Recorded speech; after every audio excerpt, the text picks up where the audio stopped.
الحمد لله وكفى وسلام على عباده الذين اصطفى أما بعد أعوذ بالله من الشيطان الرجيم بسم الله الرحمن الرحيم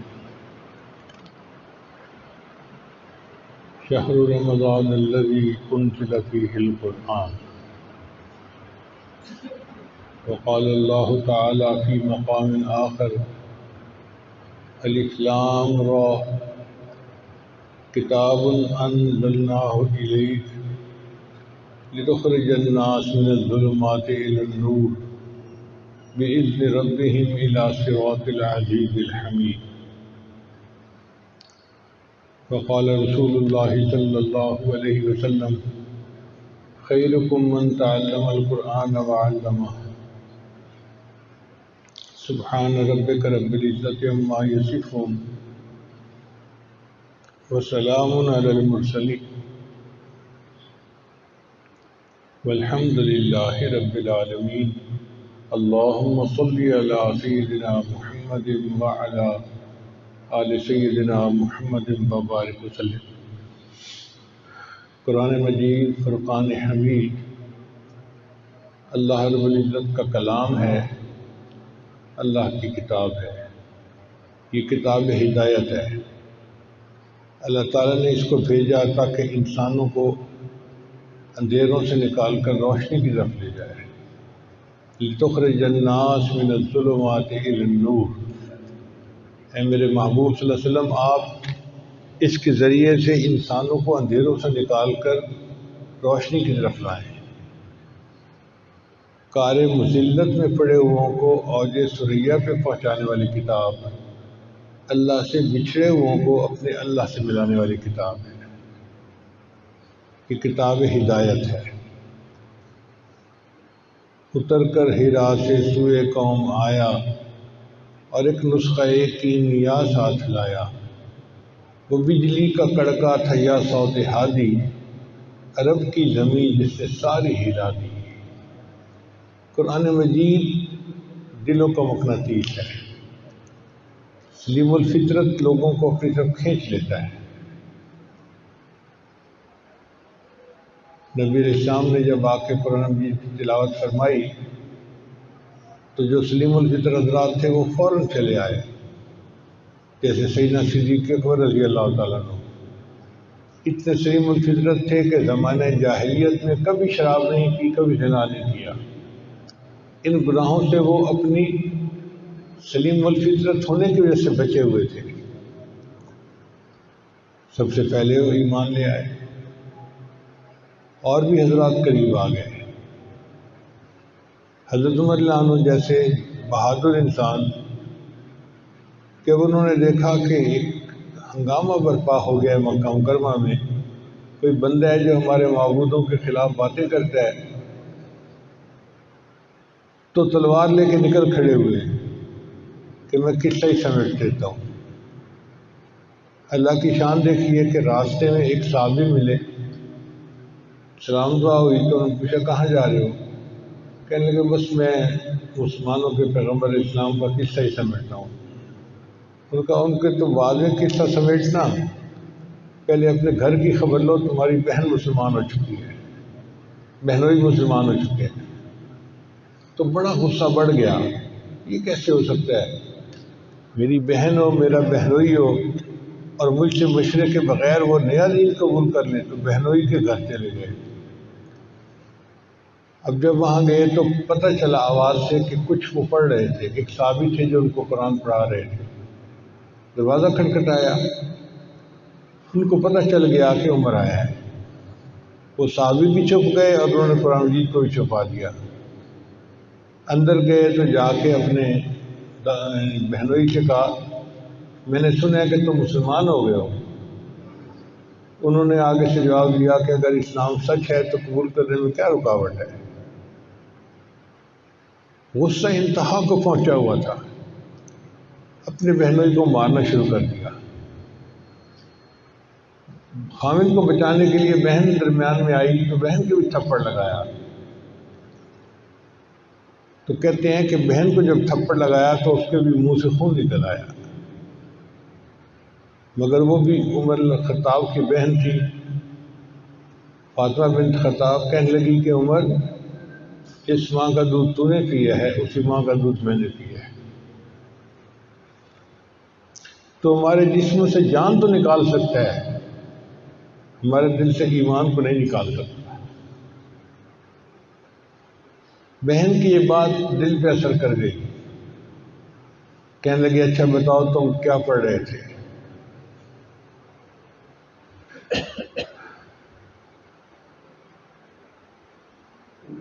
تو انہوں نے پھر کہا کہ ہم قرآن پڑھ رہے تھے۔ کہنے لگے اچھا مجھے بھی اپنے پیغمبر اسلام کے پاس لے چلو۔ نبی اسلام کی خدمت میں آئے۔ نبی علیہ السلام اس وقت دار ارقم میں تھے، جہاں کنڈی لگا کر کلمے کی تعلیم دیا کرتے تھے۔ حضرت حمزہ نبی وہیں موجود تھے۔ دروازہ کھٹکھٹایا۔ اب صحابہ کرام تو بہت خوف زدہ تھے کہ قریش مکہ کو پتہ چل گیا کہ اس گھر میں مجلس ہوتی ہے تو ہمارے لیے تو مصیبت آ جائے گی۔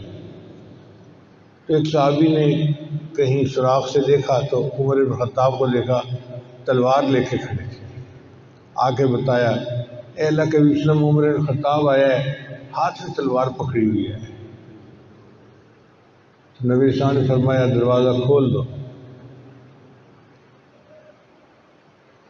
حمزہ رضی اللہ تعالیٰ عنہ جو تھے وہ فرمان لگے آنے دو، اگر ماننے کی نیت سے آیا ہے تو خوشی کی بات ہے، اور اگر کسی اور نیت سے آیا ہے تو کسی کی تلوار سے میں اسی گردن رہوں گا۔ چنانچہ عمر رضی اللہ عنہ اندر داخل ہوئے تو نبی علیہ السلام نے ان کے سامنے سورہ طٰہٰ کی چند آیتیں پڑھی۔ طٰہٰ ما انزلنا علیک القرآن لتشقى الا تذکرۃ لمن یخشیٰ۔ پڑھتے پڑھتے جب یہ آیت پڑھی اننی انا اللہ لا الہ الا انا فاعبدنی واقم الصلاۃ لذکری، عمر رضی اللہ عنہ کا دل جو تھا وہ پسند گیا، کہنے لگے کہ اس مجھے کلمہ پڑھا کے مسلمان بنا دیا۔ تو قرآن مجید نے سلیم الفطرت لوگوں کو کھینچ لیا تھا اپنی طرف۔ ہم نے اسکول میں جب سائنس سبجیکٹ پڑھنا شروع کیا تو ایک دن ہمارے استاد نے لکڑی کا برادہ منگوایا۔ لکڑی کو جب کاٹتے ہیں نا تو اس کا برادہ جمع ہو جاتا ہے، تو وہ برادہ ملا کے اس کے اندر کچھ لوہے کے ٹکڑے ڈال دیے۔ پھر ہمیں کہنے لگا کہ یہ لوہے کے ٹکڑے الگ کرو۔ اب ہم بچے تھے تو ہم ایک ایک ٹکڑا ڈھونڈ ڈھونڈ کے الگ کرنے لگے۔ پھر اس نے کیا کیا کہ ایک اس کے پاس کوئی چیز تھی جو اس نے اس کے اوپر پھیری تو سارے ٹکڑے اس کے ساتھ چپک گئے۔ ہم نے پوچھا استاد جی یہ کیا ہے؟ کہنے لگا یہ مقناطیس ہے، جہاں بھی لوہا ہوگا مقناطیس اس کو کھینچ لے گا۔ تو بالکل اسی طرح قرآن مجید مقناطیس کی مانند ہے، جہاں بھی کوئی سلیم الفطرت انسان ہوگا قرآن اس کو اپنی طرف کھینچ لے گا۔ آج بھی اگر ہم قرآن مجید کے ساتھ تعلق جوڑیں تو ہمارے دل سنور جائیں۔ قرآن دلوں کو صاف کرتا ہے، تصفیہ کرتا ہے، نفس کا تزکیہ کرتا ہے۔ اللہ تعالیٰ نے اس کتاب کو بھیجا اسی لیے ہے، یہ اللہ کا کلام ہے، انوارات سے بھری ہوئی کتاب، برکتوں سے بھری ہوئی کتاب، یہ دلوں کی دوا ہے، بیماروں کے لیے شفا ہے، نسخہ خدا ہے۔ اللہ کی شان دیکھیں کہ اب ان قریب ایک مہینہ آنے والا ہے جس کو رمضان المبارک کہتے ہیں، وہ شہر القرآن ہے، قرآن کا مہینہ ہے۔ قرآن اسی مہینے میں اترا اور اس مہینے میں قرآن کی کثرت کے ساتھ تلاوت کی جاتی ہے۔ تو ہم ابھی سے اس مہینے کے لیے تیاری کر رہے ہیں۔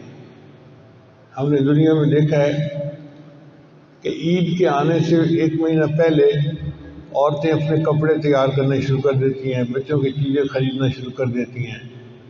ایک مہینہ لگ جاتا ہے عید کی تیاری میں۔ تو بھائی رمضان مبارک کا مہینہ شہر القرآن ہے، اس کی آمد کے لیے ہم بھی ابھی سے تیاری شروع کر دیں۔ اور رمضان کی تیاری کیا ہے؟ ایک تو اپنے گناہوں سے توبہ کریں،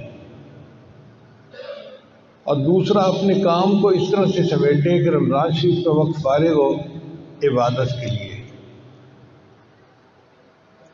روزہ صرف کھانے پینے سے رکنے کا نام نہیں ہے، روزہ اپنے اعضاء کو گناہوں سے بچانے کا نام ہے۔ تو ہم روزے کو اس طرح رکھیں کہ ہم کھانے پینے سے بھی رکے رہیں اور اعضائے جسمانی کو گناہوں پہ پڑنے سے بھی بچائے رکھیں۔ یہ اعلیٰ درجے کا روزہ ہے، سر سے لے کے پاؤں تک ہم روزہ دار بن کے زندگی گزاریں گے۔ تو اس کی پریکٹس ہمیں ابھی سے کرنی شروع کر دینی چاہیے۔ اگر کوئی صاحب موبائل فون کا استعمال غلط کرتے ہیں تو ابھی سے بند کر دیں، پریکٹس کریں۔ شیطان زور لگائے گا، لیکن جب آپ ریزسٹ کریں گے اور کوشش کریں گے تو اللہ اس مصیبت سے جان چھڑا دیں گے۔ اور اگر سکرین پہ تماشے دیکھتے ہیں تو دیکھنا چھوڑ دیں، اللہ کے لیے چھوڑ دیں۔ یہ رمضان مبارک کی تیاری ہے، اپنے آپ کو گناہوں سے بچانا۔ جیسے انسان نہا دھو کے تیار ہو جاتا ہے نا، ہم توبہ کر کے گناہوں کو چھوڑ کے رمضان کے لیے تیار ہو جائیں، پھر رمضان کی برکتوں سے ہمیں پورا اجر ملے گا۔ نبی علیہ السلام کے زمانے میں قرآن کی کثرت سے تلاوت کی جاتی تھی۔ کتابوں میں لکھا ہے کہ اگر تہجد کے وقت کوئی بندہ مدینہ کی گلیوں میں چلتا تو اسے ہر گھر سے شہد کی مکھیوں کے بھن بھنانے کی آواز آتی تھی۔ یہ شہد کے مکھیوں کے بھن بھنانے کی آواز کیا ہوتی تھی؟ ہر گھر کے لوگ قرآن پڑھ رہے ہوتے تھے۔ آج ہمارے گھروں سے یہ آواز نہیں آتی، اس لیے کہ سب سوئے ہوئے ہوتے ہیں۔ تو تہجد کے وقت میں قرآن کا پڑھنا دلوں کو دھو دیتا ہے۔ اللہ فرماتے ہیں یا ایھا المزمل قم اللیل الا قلیلا نصفہ او انقص منہ قلیلا او زد علیہ ورتل القرآن ترتیلا۔ اور نبی علیہ السلام کئی مرتبہ آدھی رات، کئی مرتبہ پوری رات قرآن پڑھنے میں گزار دیتے تھے۔ صحابہ کرام بھی اسی طرح۔ اصل میں قرآن کی ایک لذت ہے، جب وہ لذت مل جاتی ہے پھر انسان کا پڑھے بغیر گزارا نہیں ہوتا۔ سیدنا عثمان غنی جان فرمایا کرتے تھے لو طہرت قلوبکم، اگر تمہارے دل پاک ہوتے، ما شبعتم من کلام ربکم، تم اللہ کے کلام کو پڑھنے سے تمہارا دل ہی نہ بھرتا۔ اور دل چونکہ گناہوں میں ملوث ہوتے ہیں لہذا ہمارا پڑھنے کو دل ہی نہیں چاہتا۔ آپ دیکھیں بچے کو آئس کریم دی جائے نا تو اس کا کھانے کو دل چاہتا ہے، اور ہر لقمہ کھانے سے اس کو مزہ آتا ہے۔ قرآن مجید بالکل اسی طرح ہے، ایک ایک آیت کے پڑھنے پہ مزہ۔ اور کئی دفعہ تو نبی علیہ السلام ایک ایک آیت کو بار بار پڑھ کے مزے لیتے تھے۔ جیسے بچوں کے اندر ایک چنگم ہوتا ہے، وہ منہ میں رکھتے ہیں تو چباتے رہتے ہیں، گھنٹوں چباتے رہتے ہیں۔ میں نے ایک بچے سے پوچھا کہ آپ لوگ یہ کیا منہ میں ہر وقت رکھتے اور چباتے تھے؟ کہنے لگے جی مزہ آتا ہے۔ تو بالکل اسی طرح نبی علیہ السلام ایک آیت کو پڑھتے تھے، مزہ آتا تھا، پھر پڑھتے تھے تو کندھے مکرر کے مزے لیتے تھے۔ اس کو یوں سمجھے کہ جیسے گرمی کے موسم میں پسینے پہ شرابور ایک بندہ گھر آئے اور بیوی اس کو ٹھنڈا بادام کا شربت دے تو ہر گھونٹ پینے کا ایک الگ مزہ ہوتا ہے۔ اسی طرح قرآن مجید پڑھنے کا ایک الگ مزہ ہے، مگر مصیبت یہ ہے کہ دل صاف نہ ہونے کی وجہ سے ہمیں وہ مزہ نہیں آتا، لہٰذا ہم قرآن ہی نہیں پڑھتے۔ دن نہیں مہینوں گزر جاتے ہیں، تلاوت نہیں ہوتی۔ اندر کھچ پڑھنی چاہیے، اندر ایک طلب ہونی چاہیے اللہ کے قرآن کو پڑھنے کی۔ ایک نابالغ آدمی، اس کو تو بلوغ کی لذتوں کا پتہ ہی نہیں،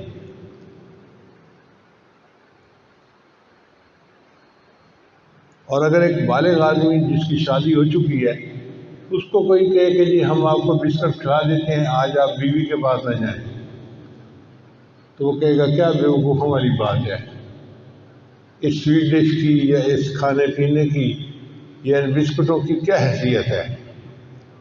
میاں بیوی کے وقت گزارنے کا معاملہ ہی کچھ اور ہے۔ اسی طرح جب دل صاف ہوتا ہے تو پھر قرآن مجید پڑھنے کا مزہ ایسا ہوتا ہے کہ پھر نیند کا ہونا، تھکاوٹ ہونا، یہ چیز رکاوٹ نہیں بنتی۔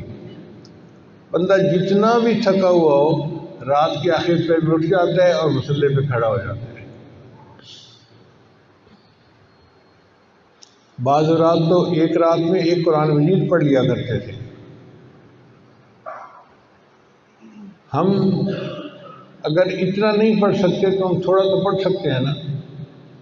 سورہ یاسین ہے تو تہجد میں اس کی تلاوت کر لیں، کوئی اور سورت یاد ہے تو اس کی تلاوت کر لیں، اگر نہیں بھی یاد تو سورہ اخلاص قل هو اللہ احد تو یاد ہوتی ہے۔ یہ قل هو اللہ احد ایک حرکت میں کئی مرتبہ پڑھ سکتے ہیں۔ کہاں لکھا ہے کہ ایک دفعہ پڑھ کے رکوع کر دینا چاہیے؟ سورہ اخلاص کو 100 مرتبہ پڑھیں، 200 مرتبہ پڑھیں، 500 مرتبہ پڑھیں۔ حافظ قرآن ہونا ضروری نہیں ہے۔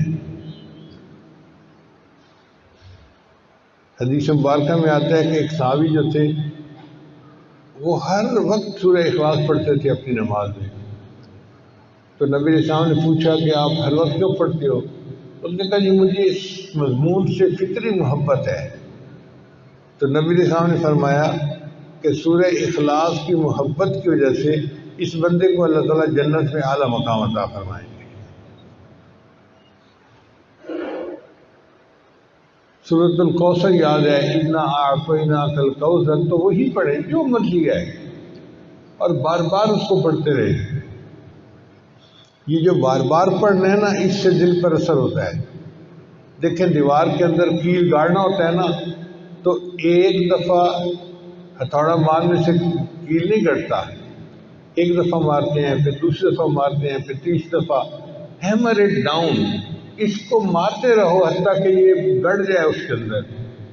اسی طرح قرآن مجید کی آیات ہیں، ایک دفعہ پڑھیں گے تھوڑا اثر ہوگا، پھر پڑھیں، پڑھتے رہیں گے تو بالآخر دل پر اس کا اثر ہو جائے گا۔ اللہ کرے کہ ہمارے دل قرآن مجید کی محبت سے لبریز ہو جائیں اور ہمیں اس کی چاشنی ملنے لگ جائے،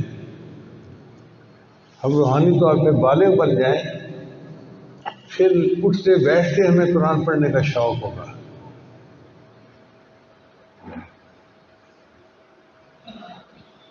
سیدنا صدیق اکبر عنہ کے بارے میں آتا ہے کہ وہ قرآن مجید پڑھتے تھے تو سننے والے پہ اثر ہو جاتا تھا، یعنی ان کے قرآن مجید کا اثر ایسا تھا کہ سننے والے کا دل متوجہ ہو جاتا تھا۔ چنانچہ ایک مرتبہ انہوں نے حبشہ ہجرت کا ارادہ کیا تو جانا چاہتے تھے، تو راستے میں قریش مکہ میں سے کوئی بندہ مل گیا۔ اس نے کہا ابو بکر کہاں جا رہے ہو؟ فرما دیا کہ مجھے نبی علیہ السلام نے اجازت دے دی ہے، میں حبشہ ہجرت کر کے جا رہا ہوں۔ اس نے کہا نہیں آئیں، میں آپ کو اپنے گھر اپنی امان میں رکھتا ہوں، کوئی آپ کو ہاتھ نہیں لگا سکے گا۔ تو اس نے اپنے گھر میں حضرت بکر صدیق کو امان میں رکھ لیا۔ صدیق کے وہاں رہنے لگے، مگر سارے وقت میں بیٹھ کے قرآن پڑھتے تھے۔ اب جب صدیق قرآن پڑھتے تو گھر کی عورتیں جب وہ قرآن سنتی تو ان کے دل کھنچتے تھے، تو ان عورتوں نے اپنے مردوں سے پوچھنا شروع کر دیا کہ یہ بندہ کیا پڑھتا ہے، ہمارے دل کھنچتے ہیں۔ تو اس بندے کو یہ محسوس ہوا کہ اگر یہ چند دن اسی طرح تلاوت کرتا رہا تو میرے گھر کے لوگ ہی مسلمان ہو جائیں گے۔ اس نے پھر اپنی وہ امان جو تھی وہ ختم کر دی۔ تو دیکھیں قرآن پڑھ کے دوسروں کے دل کھینچتے تھے، آج قرآن پڑھنے کے بعد ہمارے دل نہیں کھینچتے دین کی طرف۔ اس کی وجہ یہ ہے کہ دل جو ہے زنگ سے لچڑے ہوئے ہیں، ان کو صاف کرنے کی ضرورت ہے۔ اللہ تعالیٰ ہمارے دلوں کا تزکیہ فرمائے، ہمارے نفوس کا تزکیہ فرمائے اور ہمیں قرآن کی لذت آنی شروع ہو جائے۔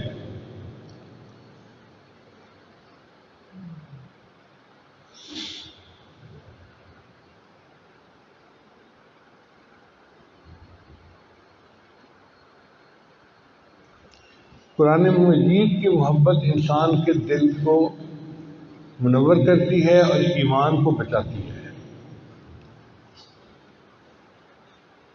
چنانچہ ایک پاکستانی مسلمان کا واقعہ میں نے کتاب میں بھی لکھا ہے کہ وہ امریکہ میں انجینئر کی جاب کرتا تھا اور دفتر میں اس کے ساتھ ایک امریکن لڑکی بھی جاب کرتی تھی۔ اب لڑکی کافی حور پری قسم کی چیز تھی تو لڑکا اس کے ساتھ متعلق ہو گیا، ایسا عاشق ہوا کہ اس کا دل چاہتا تھا کہ جو مرضی ہو میں نے شادی اسی سے کرنی ہے۔ ایک دن موقع پا کے اس نے لڑکی کو کہہ دیا کہ میں تم سے شادی کرنا چاہتا ہوں۔ اس نے کہا کہ میں اپنے والدین سے بات کروں گی۔ اس کے والدین پکے عیسائی تھے۔ ان کا یہ کیسے ہو سکتا ہے کہ ایک پاکستانی ہو اور مسلمان ہو اور ہماری بیٹی کی اس سے شادی ہو جائے؟ تو لڑکی نے کہا جی کہ میرے والدین تو تیار نہیں ہیں۔ لڑکے نے کہا بھائی جو شرط رکھیں گے میں قبول کروں گا، میں نے ہر حال میں شادی کرنی ہے۔ اب والدین نے شرطیں رکھی۔ پہلی شرط کہ اگر ہماری لڑکی کے ساتھ شادی کرنی ہے تو تم اپنے گھر والوں سے رابطہ ختم کر دو، پاکستان میں کوئی فون نہیں کرنا، والدین سے، رشتہ داروں سے، بہن بھائیوں سے رابطہ ختم۔ اس نے شرط مان لی۔ دوسری بات کہ تم جس ایریے میں رہتے ہو وہاں سے مکان چھوڑ کر تم ہمارے گھر کے قریب مکان لو گے۔ اس نے یہ شرط بھی مان لی۔ پھر تیسری شرط کہ ہم عیسائی لوگ ہیں اور ہم سنڈے کے دن اپنے چرچ میں جاتے ہیں، تو تم بھی سنڈے کے دن ہمارے ساتھ چرچ میں جایا کرو۔ ان کا مقصد یہ تھا کہ جب یہ جائے گا تو کچھ دنوں کے بعد یہ عیسائی ہو جائے گا۔ اس نے یہ بھی شرط مان لی۔ پھر انہوں نے ایک شرط اور رکھی کہ ہم کوئی چیز بیٹھ کے کھائیں گے نا تو یہ انکار نہیں کریں گے کہ میں یہ نہیں کھا سکتا، یہ نہیں کھا سکتا، یہ نہیں کھا سکتا، جو ہم کھائیں گے اس کو کھانا پڑے گا۔ مقصد یہ کہ ذبیحہ کا گوشت ہے یا بغیر ذبیحہ کے، یا سور کا گوشت ہے، یہ جو مرضی ہے یہ کھائے گا۔ لڑکے نے یہ بھی بات مان لی۔ آپ یوں سمجھیں کہ لڑکے نے اس کی خاطر ہر بات کو قبول کر لیا۔ تو ماں باپ کہنے لگے ٹھیک ہے، اگر یہ اپنا دین چھوڑ کے ہماری طرح بننا چاہتا ہے تو ہم بیٹی کی شادی کر دیں گے۔ لو جی شادی ہو گئی، اور شادی کے بعد وہ پاکستانی لڑکا اچانک ہی غائب ہو گیا۔ نہ دوستوں کو پتہ کہاں گیا ہے، نہ ماں باپ کو پتہ، کسی سے رابطہ ہی نہیں۔ اس نے جاب چھوڑ کے کوئی دوسری جگہ جاب لے لی اور ایک شہر سے دوسرے شہر منتقل ہو گیا۔ سب لوگ بڑے حیران تھے، اس کو زمین کھا گئی یا آسمان پہ چلا گیا، کیا ہوا اس کے ساتھ؟ 3 سال اسی طرح گزر گئے۔ 3 سال کے بعد امام مسجد نے ایک دفعہ فجر کی نماز کے لیے مسجد کھولی تو یہ پاکستانی صاحب جو تھے یہ مسجد میں آئے نماز پڑھنے کے لیے۔ تو امام صاحب نے نماز کے بعد اس کو اپنے کمرے میں بلایا کہ بھئی آؤ بیٹھو، ایک کپ چائے کا پی لو۔ پتہ نہیں کہاں چلے گئے تھے، ملے ہی نہیں اتنے عرصے کے بعد۔ تو یہ نماز کے بعد ان کے کمرے میں آیا اور پھر سے اپنی سٹوری سنائی۔ کہنے لگا امام صاحب میں اس لڑکی کے عشق میں اتنا پاگل تھا کہ اندھا ہو چکا تھا۔ ماں باپ کو چھوڑ دیا، بہن بھائیوں کو چھوڑ دیا، اپنے ملک کو چھوڑ دیا، اپنی کمیونٹی کو چھوڑ دیا، مسلمانوں کی مسجد کی نمازوں کو چھوڑ دیا، ہر چیز کو چھوڑ دیا اور انہی کے رنگ میں رنگ گیا۔ 3 سال میں اس کے ساتھ اپنے گھر میں رہا، نہ میں نماز پڑھتا تھا نہ تلاوت کرتا تھا، لیکن میرے جو گھر کا دروازہ تھا نا اس کے سامنے ایک الماری سی تھی جس میں کتابیں لگی ہوئی تھیں، اور ان میں ایک قرآن مجید تھا جس کی سب جلد تھی۔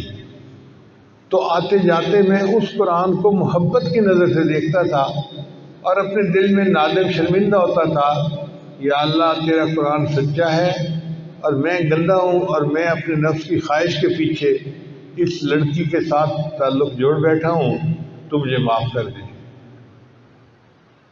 کوئی عمل نہیں تھا مسلمانوں والا، شراب پیتا، سور کھاتا، وہی ڈانس پارٹیاں، وہی سارا کچھ گند، بس آتے جاتے قرآن کو محبت کی نظر سے دیکھتا تھا۔ کہنے لگا ایک دن میں گھر آیا تو میں نے دیکھا کہ قرآن مجید اپنی جگہ پہ پڑا ہوا نہیں تھا، تو میں نے بیوی سے پوچھا کہ ایک سبز کتاب یہاں تھی، وہ کہاں گئی؟ اس نے کہا میں نے گھر کی صفائی کی، اور جن کتابوں کو نہ آپ پڑھتے ہیں نہ میں پڑھتی ہوں، میں نے ان فالتو کتابوں کو ٹریش کین میں پھینک دیا، گند کا ٹوکرا جس کو کہتے ہیں۔ کہنے لگا جیسے ہی میں نے سنا تو میں تو فوراً بھاگا باہر کی طرف، اور جو ٹریش کین پڑا ہوا تھا اس میں نے وہ کتاب نکالی، اور میں اس کو چوم رہا ہوں اور میں اللہ سے معافی مانگ رہا ہوں کہ یا اللہ یہ تیرا کلام تھا، تیری کتاب تھی، ہم نے اتنی گستاخی کی کہ اس کو ردی کی ٹوکری میں پھینک دیا۔ میں اس کو لے آیا اور گھر آ کے رکھا، تو بیوی مجھ سے پوچھنے لگی کہ تم یہ کیا جذباتی کام کر رہے ہو؟ تب میں نے اسے بتایا کہ یہ تو اللہ کا قرآن ہے اور میں محبت کی نظر سے اس کو دیکھتا تھا۔ اس نے کہا اچھا تمہارے اندر سے مسلمانوں والے جراثیم بھی ختم نہیں ہوئے؟ میں جا کے اپنے گھر والوں کو بتاتی ہوں۔ وہ بریف کیس اٹھا کے اپنے ماں باپ کو بتانے چلی گئی، اور میں مسجد میں نماز پڑھنے کے لیے اپنے رب کو منانے کے لیے آ گیا۔ قرآن مجید کی محبت نے اس کے ایمان کو بچا لیا، وہ لوٹ آیا اپنی اصل کی طرف۔ آج فتنہ کا دور ہے، دجالی دور ہے، اس دور میں ایمان کو بچانے کے لیے قرآن کی محبت انتہائی اہم ہے۔ لہذا قرآن مجید کی تلاوت بھی کریں، اس کا ترجمہ، اس کی تفسیر بھی پڑھیں، اور اس کو جتنا یاد کر سکتے ہیں یاد بھی کریں، قرآن مجید کے ساتھ لٹھی ہو جائیں تاکہ ہمارا ایمان محفوظ رہے۔ تو رمضان کا مہینہ آ رہا ہے، اس مہینے میں قرآن مجید کے ساتھ اپنی محبت جو ہے بڑھا لیجیے، اپنے تعلق کو بڑھا لیجیے، اور پھر اس کی برکتیں آپ دیکھیں گے کہ اللہ تعالیٰ ایمان کو بڑھائیں گے، اللہ تعالیٰ اپنا قرب عطا فرمائیں گے، اور اس قرآن کی برکت سے اللہ تعالیٰ ہمارے ایمان کی حفاظت فرمائیں گے۔ دعا ہے اللہ تعالیٰ ہمارے ایمان کی حفاظت فرمائے اور ہمیں رمضان مبارک کی قدر کرنے کی توفیق عطا فرمائے۔ شعبان کا مہینہ تو شروع ہو گیا، رمضان کے آنے میں دیر نہیں لگنی، دیکھتے دیکھتے رمضان آ جائے گا۔ وآخر دعوانا ان الحمد للہ رب العالمین۔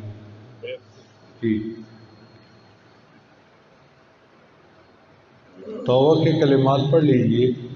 بسم اللہ الرحمن الرحیم، لا الہ الا اللہ محمد الرسول اللہ، آمنت باللہ وملائکتہ وکتبہ ورسلہ والیوم الآخر والقدر خیرہ وشرہ من اللہ تعالی والبعث بعد الموت، آمنت باللہ باسمائہ وصفاتہ وقبلت جمیع احکامہ اقرار باللسان وتصدیق بالقلب، اشہد ان لا الہ الا اللہ واشہد ان ارحم الراحمین۔ ان کلمات کو پڑھنے سے ہم تو بتائے ہو چکے ہیں، چند معمولات ہیں جن کو باقاعدگی سے کریں گے تو اللہ تعالیٰ دل کو منور کریں گے۔ پہلا عمل ہے 100 مرتبہ استغفار پڑھنا، استغفر اللہ ربی من کل ذنب واتوب الیہ۔ دوسرا عمل ہے 100 مرتبہ درود شریف سے وہ شام پڑھنا، اللہم صلی علی سیدنا محمد وعلی آل سیدنا محمد وبارک وسلم۔ اور تیسرا عمل ہے قرآن مجید کی تلاوت روزانہ کرنا، ایک پارہ پڑھیں، آدھا پارہ پڑھیں، پاؤ پڑھیں ضرور۔